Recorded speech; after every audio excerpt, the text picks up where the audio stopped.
Hi, so today I am going to share some tips and tricks for the TS ICET examination. Let me tell you, ఇందులో కొన్ని tips నేను నా TS ICET కోసం prepare అవుతున్నప్పుడు చూసి వేరే YouTube ఛానల్స్లో చూసి ట్రై చేసినవి.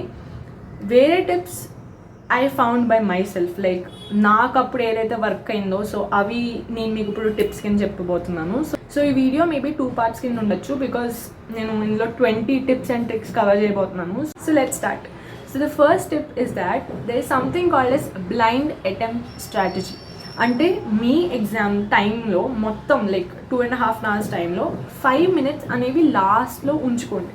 సో ఆ 5 minutesలో ఈ బ్లైండ్ అటెంప్ట్ స్ట్రాటజీ అనేది మీరు జస్ట్ పెట్టచ్చు. లైక్ ఏమేం క్వశ్చన్స్ అయితే మీరు అటెంప్ట్ చేయలేకపోయారో ఆర్ రాలేదో మీకు ఆ టైం సరిపోలేదో అన్నీ ఈ 5 minutesలో జస్ట్ ఏదో ఒకటి పెట్టుకుంటా వెళ్ళిపోవచ్చు. Second tip, so this is something which most of the people don't know. That is మీరు అటెంప్ట్ చేస్తున్నప్పుడు లైక్ టెస్ట్ అటెంప్ట్ మేబీ మీరు మాక్ టెస్ట్ ఒకసారి ఇచ్చి ఉంటారు కదా. సో మాక్ టెస్ట్ ఉంటుంది TS ICET వెబ్సైట్లో, లైక్ అఫీషియల్ వెబ్సైట్లో ఒక ఫ్రీ మాక్ టెస్ట్ ఉంటుంది. సో వాళ్ళు జస్ట్ మీకు అది ఎలా వర్క్ చేస్తుంది ఆ ఇంటర్ఫేస్ అనేది, సో అది జస్ట్ ఒకసారి మీకు ఫెమిలియర్ అవ్వడానికి అనేది వాళ్ళు పెడతారు అక్కడ. సో ఆ టైంలో మీరు ఒకవేళ చూసి ఉంటుంటే కనుక ఒక క్వశ్చన్ అటెంప్ట్ చేసిన తర్వాత మీకు నెక్స్ట్ బటన్ నొక్కుతారు కదా. సో సైడ్లో మీకు అన్ని క్వశ్చన్స్ ఉంటాయి, 1 2 3 4 అలా నెంబర్స్ ఉంటాయి. సో మీరు 1 question అటెంప్ట్ చేసి నెక్స్ట్ కొట్టగానే అక్కడ 1 మీద గ్రీన్ సర్కిల్ అవుతుంది. మీన్స్ యూ అటెంప్టెడ్, లైక్ మీరు ఒక ఆప్షన్ మార్క్ చేశారు అప్పుడు మీరు నెక్స్ట్ కొట్టారు, సో అందుకని గ్రీన్ సర్కిల్ వచ్చింది. ఒకవేళ మీకు సెకండ్ క్వశ్చన్ మీకు రాలేదు, మీరు ఏమీ మార్క్ చేయలేదు, జస్ట్ మీరు డైరెక్ట్గా రెడ్ నెక్స్ట్ మీద కొట్టారు, సో అది సెకండ్ క్వశ్చన్ మీద రెడ్ సర్కిల్ అవుతుంది. So this is how you have to identify that మీరు ఏ క్వశ్చన్స్ అటెంప్ట్ చేశారో మీరు ఏ క్వశ్చన్స్ అటెంప్ట్ చేయలేదు. But they is one more option that is called mark for review. So ఒకవేళ మీకు ఏదో ఒక క్వశ్చన్ వచ్చింది రాలేదు, మీకు డౌట్ఫుల్గా ఉన్నారు, ఏదో ఒకటి అయితే మీరు ఆప్షన్ పెట్టేశారు, కింద instead of clicking for next you click for mark for review అనేది ఒక ఆప్షన్ ఉంటుంది, మార్క్ ఫర్ రివ్యూ అని. సో ఆ ఆప్షన్ మీరు క్లిక్ చేస్తే కనుక మీరు థర్డ్ క్వశ్చన్ సర్కిల్ ఉంటుంది చూడండి, అది పర్పుల్ కలర్లో చేంజ్ అవుతుంది. So that's how these are the 3 colors that you have to remember. Green is when you attempted the question, like మీరు ఆప్షన్ మార్క్ చేశారు. Red is when you didn't attempt the question, మీరు ఆప్షనే అసలు పెట్టలేదేమి. Purple is when మీరు option పెట్టేశారు లేదా పెట్టలేదు, that's your choice. But మీరు purple ఎందుకు నొక్కుతారంటే మేబీ మీరు మళ్ళీ డౌట్ఫుల్గా ఉంటే ఆ క్వశ్చన్ మీకు రావడానికి, లైక్ ఒకవేళ మీకు 1 question ఆల్రెడీ మీకు పెట్టేసారు, మళ్ళీ మీరు ఎందుకు వస్తారు 1 question మీకి. సో ఈ లాస్ట్ 5 minutes ఉంటాయి చూడండి, నేను మీకు ఫస్ట్ చెప్పాను, ఆ టైంలో మీరు ఈ పర్పుల్ కదా క్వశ్చన్స్ ఉన్న వాటి మీదకి క్లిక్ చేసి డైరెక్ట్గా రావచ్చు, just to cross check or anything. So this is called mark for review, means మీరు మళ్ళీ వచ్చి ఒకసారి రివ్యూ చేసుకోవడానికి. That's the purpose of this button. Third tip, don't start your examination with English or communication section. ఎందుకంటే English అనేది మీకు correct పెడుతున్నారో wrong పెడుతున్నారో కొంచెం క్లారిటీ ఉండదు. సో ఆ టైంలో మీకు అంత కాన్ఫిడెన్స్ అనేది రాదు. ఫర్ ఎగ్జాంపుల్ మీకు and also one more thing is that 50 questions మాత్రమే ఉంటాయి ఇంగ్లీష్లో, which is just 1/4 of the entire paper.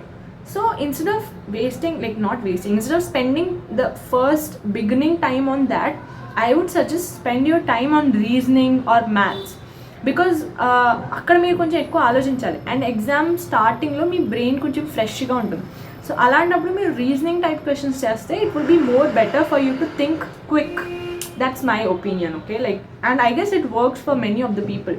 Fourth, skip time trap questions. Like as I told, మీకు చాలా టైం వేస్ట్ చేసి క్వశ్చన్స్ ఉంటాయి.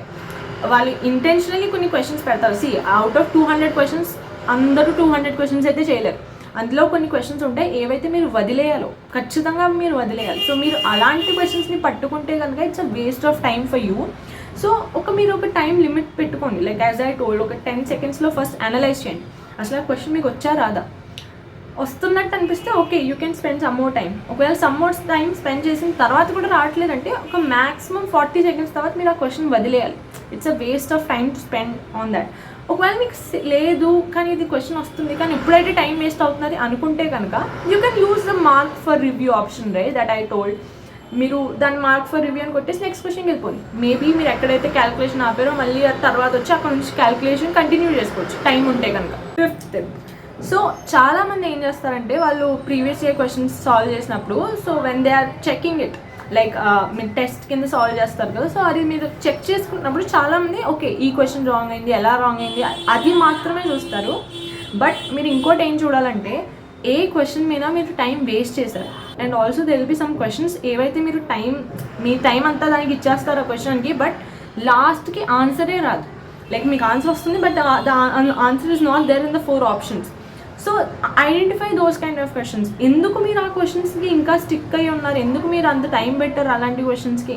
Like what was the trap in that question? Is it like మీరు అది stronger area అని ఇంకా stick అయ్యి ఉన్నారు ఆ క్వశ్చన్కి, ఆర్ ఇజ్ ఇట్ లైక్ మీకు ఆ టాపిక్ చాలా ఈజీ అనుకున్నారు సో అందుకని మీరు ఇంకా చేస్తూనే ఉన్నారు? సో ఆ ప్రాబ్లం అనేది మీరు ఐడెంటిఫై చేసుకోవాలి, అది మీకు మీరే చేసుకోవాలి, అది nobody else can tell you that. 6th tip, so start with the section which boosts your confidence. So like for example for me, నాకు రీజనింగ్ అనేది ఎక్కువ క్వశ్చన్స్ కరెక్ట్ అవుతాయి. సో నేను ఎప్పుడు రీజనింగ్ స్టార్ట్ చేస్తాను because it gives me confident that okay out of 75 questions నాకు at least 45 questions correct అయిపోతాయి. So ఆ కాన్ఫిడెంట్తో నేను నెక్స్ట్ సెక్షన్కి వెళ్తాను కదా. సో నెక్స్ట్ సెక్షన్లో కూడా ఇంకొంచెం మీరు కాన్ఫిడెంట్గా ఉంటే మీకు క్వశ్చన్స్ ఎక్కువ కరెక్ట్ అవుతాయి. దట్స్ వెరీ ట్రూ బికాజ్ మీరు ప్యానిక్ అవ్వరు, మీరు టెన్షన్ పడరు. సో అది చాలా positive, like it's a positive add on to your preparation. So మీరు అది చేయండి. మీరు start with your stronger area or start with the confidence booster area. 7th tip, so ఈ టిప్ మ్యాథ్స్ రిలేటెడ్. సో మీకు మ్యాథ్స్లో చాలా క్వశ్చన్స్ ఉంటాయి చూడండి, అవి చాలామంది టు ద పాయింట్ వచ్చే వరకు ఆన్సర్ క్యాలిక్యులేట్ చేస్తారు. Like for example it's answer is 18. So మీకు సమ్వేర్ మీకు అర్థమవుతుంది ద ఫస్ట్ డిజిట్, ఒకవేళ మీరు డివైడ్ చేసినప్పుడు ద ఫస్ట్ డిజిట్ ఈజ్ 1 అని వచ్చింది అండ్ నెక్స్ట్ నెంబర్ ఇంకా మీకు తెలియదు, like answer is actually 18. But మీరు ఆప్షన్స్లో చూస్తే కనుక అక్కడ 1తో స్టార్ట్ అయ్యే నెంబర్ జస్ట్ ఆప్షన్ డి మాత్రమే ఉన్నది, మిగతా అన్ని 23, 34 అలా ఉన్నాయి. సో అలాంటప్పుడు మీరు మొత్తం సాల్వ్ చేయాల్సిన అవసరమే లేదు. జస్ట్ మీకు కొంచెం ఆన్సర్ వచ్చేస్తున్నది అన్నప్పుడు మీకు ఫస్ట్ డిజిట్ ఏంటి, ఒకవేళ ఫస్ట్ డిజిట్తో అది ఒకటే నెంబర్ ఉన్నదా మొత్తం ఆప్షన్లో ఉంటే ఆ ఆప్షన్ పెట్టండి. Why to unnecessary waste time? So this is what I told, think wisely, like think smartly. మీరు మొత్తం సాల్వ్ చేయాల్సిన అవసరం ఉండదు, జస్ట్ ఎస్టిమేట్ చేసుకుని కూడా ఆప్షన్ మార్క్ చేయొచ్చు అక్కడ.